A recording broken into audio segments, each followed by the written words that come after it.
ABC Podcast, Materia Oscura, José Manuel Nieves. ¿Y si el tiempo no es más que una ilusión? Hola, ¿qué tal? Bienvenidos un día más a Materia Oscura. Hoy os quiero pedir que hagáis algo muy sencillo antes de que empecemos. Mirad vuestro reloj. Da igual que sea el del teléfono móvil o el de la muñeca o el de la pared de la cocina. ¿Qué es lo que veis? Segundos que pasan, uno detrás de otro. Tic-tac, inexorables. Tenéis prisa por llegar al trabajo, calculáis cuánto falta para la hora de comer o lamentáis lo rápido que se ha pasado el fin de semana. El tiempo, sin duda, es la regla más tirana de nuestra existencia. Y es algo tan obvio, tan integrado en nuestra realidad diaria, que nadie en su sano juicio se atrevería a cuestionar que el tiempo fluye, el tiempo pasa como un río. Y sin embargo, si le hacéis esa misma pregunta a la física moderna, a las ecuaciones que gobiernan la realidad, pues la respuesta es un silencio ciertamente incómodo. Porque fijaros bien, para la ciencia, el tiempo es el mayor misterio sin resolver. Es un intruso, es algo que ni siquiera debería existir. Hoy vamos a hablar de una de esas ideas que hacen que se nos vuele la cabeza. Una idea que lleva rondando a los físicos teóricos desde los años 80, pero que ahora, gracias a nuevos experimentos, ha vuelto con una fuerza enorme. La idea es que el tiempo es una ilusión, fijaros bien, una ilusión, que el universo, en realidad, es un bloque congelado y atemporal, y lo más inquietante, que lo que llamamos paso del tiempo podría estar siendo generado por los objetos más oscuros y misteriosos del cosmos, por los agujeros negros. Ya os digo que es tremendo, ¿no? Pero vayamos por partes, porque para entenderlo bien tenemos que comprender primero cuál es el gran drama de la física actual. A ver, imaginaros a dos gigantes discutiendo. Por un lado tenemos a Albert Einstein y a su relatividad general. Para Einstein el tiempo no es más que otra dimensión, la cuarta dimensión, y es algo flexible, es decir, que no es fijo. Si os subís a una montaña donde la gravedad es menor, pues el tiempo pasa un poquito más rápido que si estáis al nivel del mar. Y si viajáis a la velocidad de la luz, pues el tiempo se frena. Es decir, para la relatividad, el pasado, el presente y el futuro existen todos a la vez, como un paisaje que ya está ahí, desplegado, esperando a que lo recorramos. Y depende de cómo lo recorramos, pasa de una manera o de otra, más rápido o más lento. Y al otro lado del ring tenemos a la mecánica cuántica, la ciencia que rige el comportamiento de los átomos, de las partículas fundamentales de las que todos estamos hechos. Y ahí es donde viene el problema. Para la mecánica cuántica, el tiempo no es algo flexible como para Einstein, es algo rígido, es como un metrónomo preciso que suena de fondo, un parámetro externo a la realidad, lo cual nos lleva a otra duda, ¿no? ¿Estamos dentro de un flujo de tiempo o el tiempo es algo externo a nosotros? Bueno, pues para la cuántica es externo, es un parámetro externo y nadie sabe de dónde sale. En el mundo de las partículas, la mayor parte de las cosas, la mayoría de todas las cosas, pueden suceder hacia adelante o hacia atrás, es decir, hacia el pasado o hacia el futuro, y las ecuaciones ni se enteran, funcionan exactamente igual. Es decir, no hay una flecha del tiempo que apunte del pasado hacia el futuro. Da lo mismo. No hay nada que nos indique hacia dónde tenemos que ir en cuanto a tiempo se refiere. ¿Y cómo se concilian las dos cosas? Bueno, pues esa es la gran pregunta. ¿Cómo explicamos que tanto vosotros como yo, como todo el mundo, sentimos que el tiempo avanza, que la leche se mezcla con el café, pero nunca al revés, es decir, nunca se desmezcla, si las leyes fundamentales no se ponen de acuerdo? Si para la física da exactamente igual. Bueno, aquí es donde entran en escena dos físicos que se llaman Don Page y William Waters, que en 1983, fijaros, propusieron algo tan radical que parecía ciencia ficción, algo que se conoce como el mecanismo Page-Waters. Atentos, imaginaros que el universo entero es un único objeto cuántico, pero gigantesco, una función de onda colosal que contiene todo lo que ha pasado, todo lo que pasa y todo lo que pasará. Pero ese objeto está quieto, está estático, es decir, no tiene tiempo. Su energía es constante y nada cambia. Es un universo congelado en una eternidad inmóvil. A ver, seguro que más de uno estaréis pensando, pero hombre, yo me estoy moviendo, yo ahora te estoy escuchando hablar y lo que dices va una palabra detrás de otra. Claro, es verdad. Page y Waters dijeron que la ilusión del movimiento surge, ¿por qué? Porque estamos dentro de ese sistema inmóvil que es el universo. A ver, se me ocurre una forma de explicarlo. Imaginar una novela, es un libro cerrado, encima de una mesa. ¿La historia se está moviendo? No. El principio, el nudo y el desenlace de la historia ya están escritos. Existen simultáneamente entre las tapas del libro que está en la mesa. El libro en sí es atemporal, pero si abrimos el libro y leemos palabra por palabra, entonces creamos una secuencia. Creamos tiempo dentro de la historia. ¿Queda claro, no? ¿Y entonces cómo funciona el universo? Page y Waters, en 1983, sugirieron que el universo funciona gracias al entrelazamiento cuántico. Dividieron ese universo estático en dos partes. Una parte sería el reloj y la otra parte sería el resto del universo, donde estamos nosotros.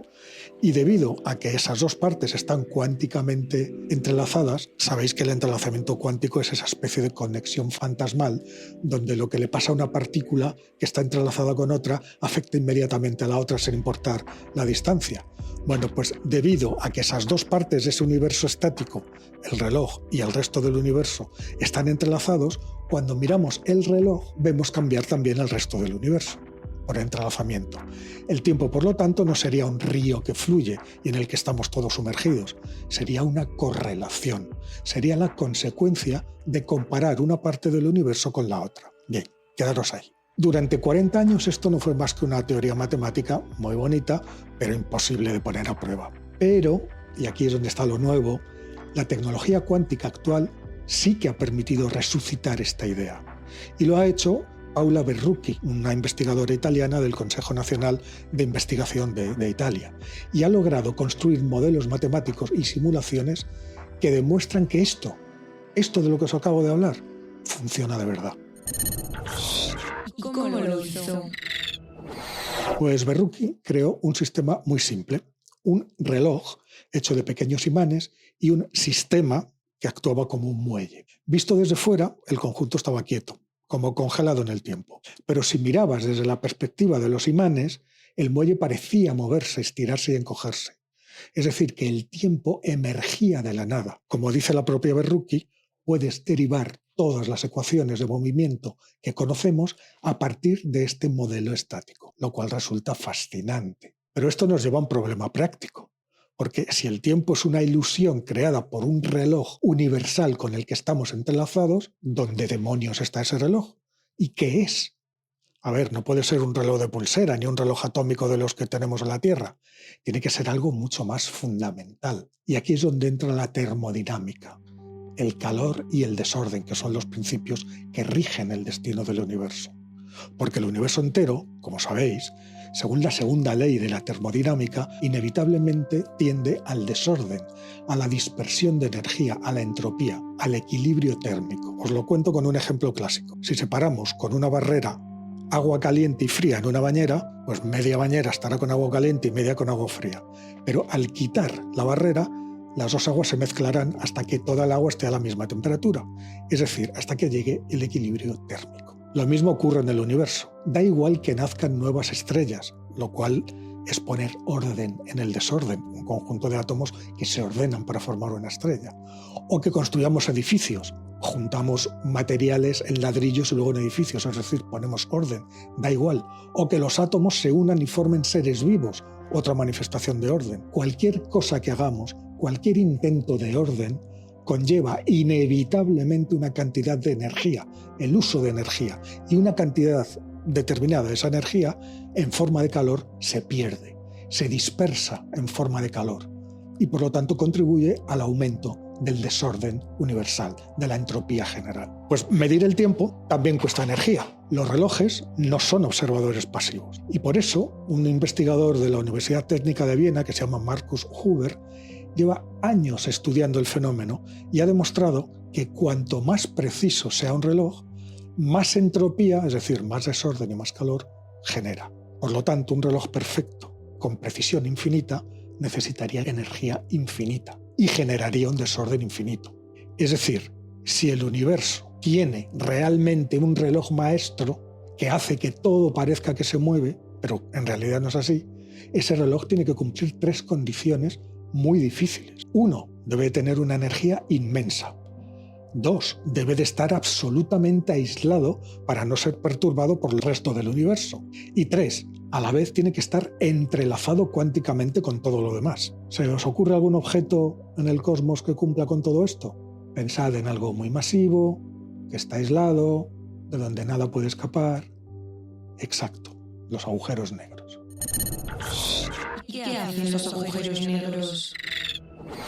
Pues muy sencillo. En un estudio publicado muy recientemente, Berrucchi y sus colegas lanzan la hipótesis de que los agujeros negros podrían ser ese reloj del mecanismo Page-Waters del que os hablaba antes. Pensad en ello. Un agujero negro tiene un campo gravitatorio tan brutal que se aísla del resto del universo. Nada sale de su horizonte de sucesos. Sin embargo, sabemos, gracias al ya desaparecido Stephen Hawking, que los agujeros negros no están del todo muertos, no emiten algo, la llamada radiación de Hawking.